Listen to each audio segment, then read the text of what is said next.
नमस्ते बच्चों, हाय। सॉरी, मैं बहुत महीनों के बाद आ रही हूँ क्योंकि मैं कुछ चीज़ें पढ़ रही थी और बहुत सारी चीज़ें हमारे देश में चल रही हैं इस समय।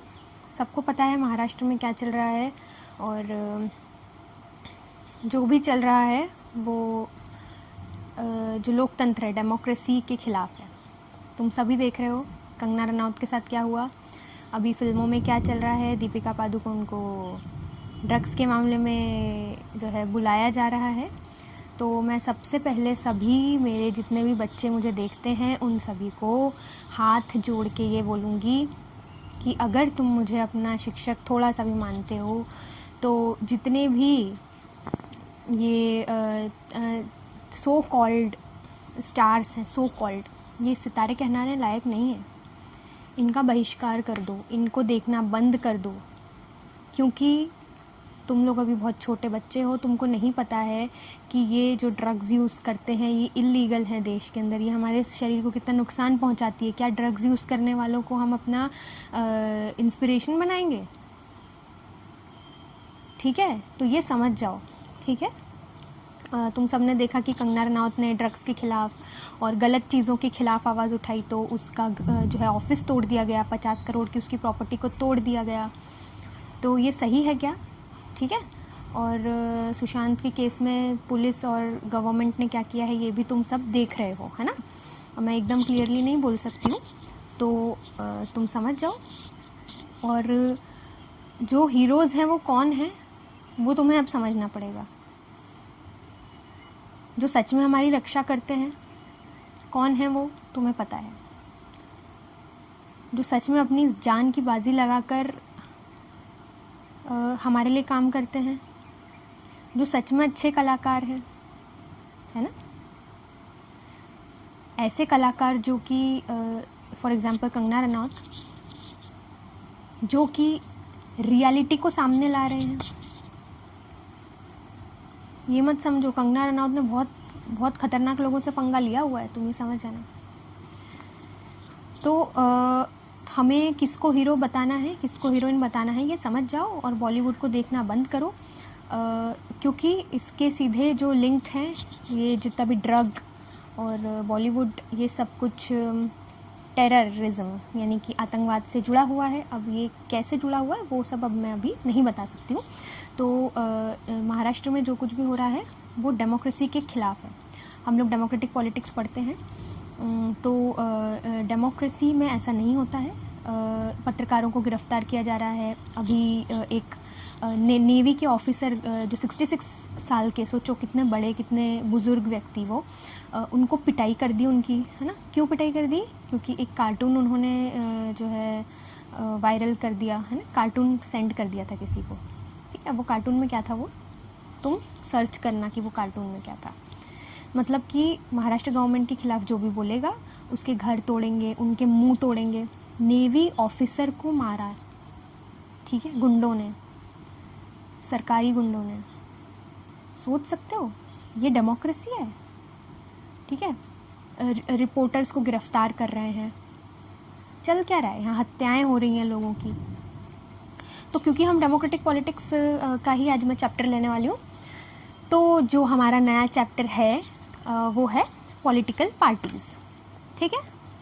अब देखो, पॉलिटिकल पार्टी, तुम सबको पता है कि देश में बहुत सारी पॉलिटिकल पार्टीज़ काम करती हैं। जब इलेक्शन होते हैं तो पार्टीज़ अपने नए नए वादे लेकर आती हैं कि हम ऐसा करेंगे, हम वैसा करेंगे, और उस हिसाब से लोग उनको वोट देते हैं। सही है। नाउ हम इस बात से शुरू करते हैं कि what is a political party. ठीक है। तो पॉलिटिकल पार्टी क्या होता है, फिर धीरे धीरे करके हम चीज़ों को समझेंगे। तो okay, so a political party is a group of people who come together to contest elections। ठीक है। पॉलिटिकल पार्टी क्या है? एक समूह है, लोगों का ग्रुप है जो कि एक साथ जो है, जिनका मोटिव एक ही होता है, जिनका एम एक होता है, और वो सब एक साथ आते हैं किस चीज़ के लिए? एक संगठन होता है ना। जैसे तुम्हारे क्लास में भी ग्रुप्स होते होंगे कि ये लड़कियों का ग्रुप है, ये स्पोर्ट्स खेलने वाली लड़कियों का ग्रुप है, है ना, ये बहुत पढ़ाकू लड़कियों का ग्रुप है, ठीक है। तो ये जो पार्टियां होती हैं, ये इलेक्शन कॉन्टेस्ट करना, मतलब कि चुनाव में खड़ा होना, ठीक है। अब इसके बारे में हम और डिटेल में भी पढ़ेंगे, ठीक है। They agree on a common ideology. अब देखो, ये तुमको क्वेश्चन आ सकता है कि what is a political party, तुमको यहाँ साइड में दिख रहा होगा, है ना, what is a political party, है ना। ये 2-3 नंबर में क्वेश्चन आ गया तो तुम इस तरीके से आंसर दे सकते हो। तो सेकंड पॉइंट क्या है, they agree on a common ideology according to which they make policies and programmes, ठीक है। अब इसको मैं आसान भाषा में समझाती हूँ। कॉमन आइडियोलॉजी मतलब एक कोई सी विचारधारा पे जो है पार्टी काम करती है कोई सी। अब जैसे कि मान लो कि एक किसान पार्टी, मैंने एक पार्टी बनाई किसान पार्टी, ठीक है। तो मैंने नाम रखा किसान पार्टी। अब किसान पार्टी का क्या उद्देश्य है, मैंने ऐसे लोगों को इकट्ठा किया जो कि किसानों के लिए कुछ करना चाहते हैं, ठीक है। तो मैंने अपने एरिया में ऐसे लोगों को इकट्ठा किया जो कि किसानों के लिए करना चाहते हैं। तो वो हमारा एम हमने बनाया, हमने अपनी एक विचारधारा बनाई। हमारी विचारधारा ये है कि हमको किसानों जो है किसानों की इनकम को बढ़ाना है, जो है किसानों की फसल को की अच्छी कीमत कैसे मिले, ये सब कुछ हमें करना है, ये हमारा एम है। तो ये मेरी किसान पार्टी बन गई। तो हमारा जो काम रहेगा, हमारी पार्टी जो काम करने के लिए जो वादे करेगी वो किससे करेगी, मेनली किसानों से करेगी, सही है। तो ये क्या हो गई, एक विचारधारा हो गई कि मैं किसानों के लिए काम करना चाहती हूँ, तो मैंने पार्टी बनाई किसान पार्टी। समझ में आ रहा है, ठीक है। तो मेरे साथ जितने भी लोग जुड़े होंगे वो मुझसे अग्री करना चाहिए, बराबर ना। वो मेरी आइडियोलॉजी से अग्री करते हैं, इसीलिए तो मेरे साथ जुड़े, है ना, वो मेरी सोच से अग्री करते हैं, ठीक है। फिर हम क्या करेंगे, पॉलिसीज़ और प्रोग्राम्स बनाएंगे, है ना। हम जो है अगर चुनाव में जीते तो हम ये करेंगे। मान लो कि मैंने कहा कि भैया देखो, अगर मैं वहाँ गई भाषण देने, भाई और बहनों अगर आप मुझे वोट देंगे तो मैं जो है आपकी जो इनकम है वो दोगुनी करके दिखाऊंगी, मैं आपके लिए ये करूँगी, मैं आपके लिए वो करूँगी, है ना, किसानों के लिए, और फिर किसानों के वोट्स मुझे मिलेंगे, ठीक है। तो मैं क्या कर रही हूँ, मैं एज अ पार्टी अपना एक एम बना रही हूँ कि मैं किसके लिए काम करना चाहती हूँ, और जिन लोगों के लिए मैं काम करना चाहती हूँ उनको मैं क्या देना चाहती हूँ, उनके लिए मैं क्या करना चाहती हूँ, वो प्रोग्राम्स और पॉलिसीज़ कहलाता है। बात समझ में आ रही है। Now third point which is very obvious, they try to gain support of maximum people to win elections and implement their policies. अब मुझे अगर यहाँ से मान लो कि मैं जलगांव में रहती हूँ, ठीक है। अब मैं जलगांव में खड़ी होंगी इलेक्शंस के लिए, और मैं मान लो कि जलगांव में सारे किसान ही रहते हैं, है ना। ऑब्वियसली मैं मुंबई में जाके थोड़ी ना खड़ी होंगी कि मैं किसान पार्टी हूँ। मुंबई में किसान रहते हैं क्या, नहीं रहते, बराबर। Mumbai is a different city है वो, तो वहाँ पे तो गाँव है ही नहीं। तो मैं मान लो जलगांव में रहती हूँ, और मैं जलगांव जो है वो पूरा गाँव है, वहाँ पे कोई सिटीज़ ज़्यादा नहीं है। तो मैं क्या चाहूँगी कि मैं यहाँ के ज़्यादा से ज़्यादा लोगों का सपोर्ट गेन कर लूँ, है ना। और क्यों, ताकि मैं यहाँ से जब इलेक्शन होंगे तो मैं यहाँ से जीत के आ जाऊँ, बराबर। और जो मैंने सोचा है कि मैं किसानों के लिए ये करना चाहती हूँ, ठीक है। जैसे अभी किसानों के लिए एक बिल आया है कि जब किसान जो है वो किसी को भी अपने हिसाब से अपने अकॉर्डिंग किसी भी दाम में अपना जो गेहूं है, चावल है, जो भी अनाज है वो बेच सकता है, ठीक है। नहीं तो पहले क्या होता था, मैंने तुमको हमेशा बताया, जो मिडल मैन आ जाता है, बिचौलिए आ जाते हैं कि मुझे पहले किसी को बेचना पड़ेगा, फिर वो आदमी मार्केट में बेच के आएगा, तो मेरे को पूरी कीमत नहीं मिली, मेरे को उसको कम कीमत में बेचना पड़ा, ठीक है। तो मैं क्या कर रही हूँ, मैंने बोला कि मैं यहाँ के जलगांव के जितने भी किसान हैं उनके लिए ये प्रोग्राम बना रही हूँ कि मैं ये जो बीच के मिडलमैन जो पैसा खा जाते हैं इनको पूरी तरह हटा दूँगी, और अगर मैं एक किसान हूँ तो मैं सीधा किसी भी कंपनी को अपने हिसाब से अपने दाम पर बेच सकती हूँ। पहले अगर मैं 50 रुपये 100 किलो 50 रुपये में बेच रही थी, तो अब मैं 100 किलो 100 रुपये में बेच पाऊँगी। तो इससे क्या होगी कि जो किसान है उसकी इनकम बढ़ेगी। तो ये प्रोग्राम है। अब ये प्रोग्राम मुझे अगर इम्प्लीमेंट करना है जलगांव में, तो मुझे जीत के आना पड़ेगा ना यहाँ से।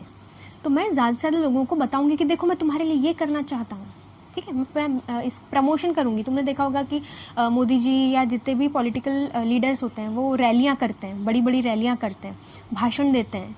क्यों करते हैं ऐसा? ताकि लोगों का सपोर्ट जीत सकें, ठीक है, वो बता सकें कि हम जनता के लिए क्या करना चाहते हैं, ठीक है। Then fourth point is a political party has 3 main components, है ना, लीडर्स, एक्टिव मेंबर्स और फॉलोअर्स।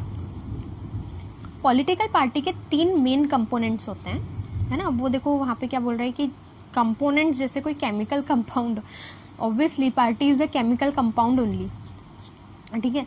तो पॉलिटिकल पार्टी के 3 मेन कंपोनेंट्स होते हैं, मेन पार्ट्स होते हैं। क्या क्या है? लीडर, किसी भी पार्टी का कोई लीडर होना ज़रूरी है, बहुत ज़रूरी है, जो कि पूरी पार्टी को लीड करे, है ना। अब भाई मुझे मेरी पार्टी को अगर लोगों तक बात पहुंचानी है तो भाषण देने के लिए एक ही व्यक्ति जाएगा कि पूरी की पूरी पार्टी जाएगी? एक व्यक्ति जाएगा ना, जो कि लीडर होगा। लीडर्स क्या करेंगे कि भाषणों के ज़रिए और अपनी जो टैलेंट है ना, जो भाषण का टैलेंट है या लोगों तक पहुंचने का जो टैलेंट है, उसके ज़रिए ज़्यादा से ज़्यादा लोगों को अपने जो है पॉलिसीज़ को पहुंचाएंगे, और जो लोग जुड़े हुए हैं पार्टी से उनको गाइड करेंगे कि पार्टी को कैसे आगे बढ़ाना है। दूसरा कंपोनेंट क्या है? Active members. जितने भी मेंबर्स हैं जो कि एक्टिव हैं, है ना। मान लो मैंने बीजेपी पार्टी ज्वाइन कर ली तो मैं कोई एक्टिव मेंबर नहीं हुई, क्योंकि मैं काम नहीं कर रही हूँ, मैंने तो जस्ट मैं सपोर्टर हूँ, है ना। I am not an active member. Active member कैसे?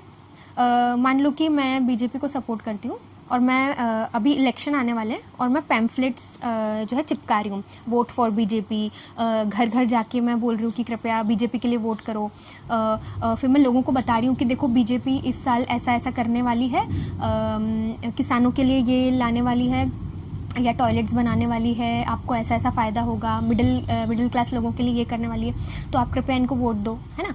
तो ये मैं क्या हो गई? एक्टिव मेंबर हो गई। और एक्टिव मेंबर्स का सबसे ज़्यादा इंपॉर्टेंट होते हैं एक्टिव मेंबर्स, क्योंकि लीडर तो भाषण देगा, ठीक है, लीडर सिर्फ गाइड करेगा। लीडर इन एक्टिव मेंबर्स को क्या करेगा? गाइड करेगा कि तुमको घर घर जाकर कैसे इन्फ्लुएंस करना है, लोगों को कैसे मनाना है पार्टी को वोट देने के लिए, ठीक है। तो ये एक्टिव मेंबर्स जो है वो जड़ तक जाकर, जो सबसे कॉमन आदमी है उस तक जाकर पहुंचते हैं, चाहे वो पैम्फलेट्स चिपकाने का काम हो, चाहे वो इनडायरेक्ट काम हो, जैसे कि जो है फेसबुक पर या इंटरनेट पर आजकल जो सोशल मीडिया पर भी प्रचार करती है ना पार्टियां अपना, ठीक है, पार्टी के बारे में क्या काम है उसके बारे में बताना, वो सब कुछ जिसको कहते हैं आईटी सेल, है ना, इंफॉर्मेशन टेक्नोलॉजी सेल, जो कि फेसबुक, इंस्टाग्राम, व्हाट्सएप इन सब के ज़रिए पार्टी का प्रचार करते हैं। तो बहुत बड़ी टीम होती है पीछे, ठीक है।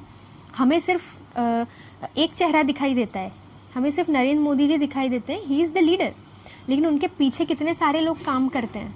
इसलिए मोदी जी हमेशा अपने कार्यकर्ताओं को जो है धन्यवाद करते हैं, हमेशा अपने कार्यकर्ताओं को इम्पोर्टेंस देते हैं कि इनकी वजह से जो है पार्टी आगे जाती है। तीसरा कंपोनेंट क्या है? फॉलोअर्स। ऑब्वियसली पार्टी के फॉलोअर्स ही नहीं होंगे तो तुम्हारी पार्टी किस काम की?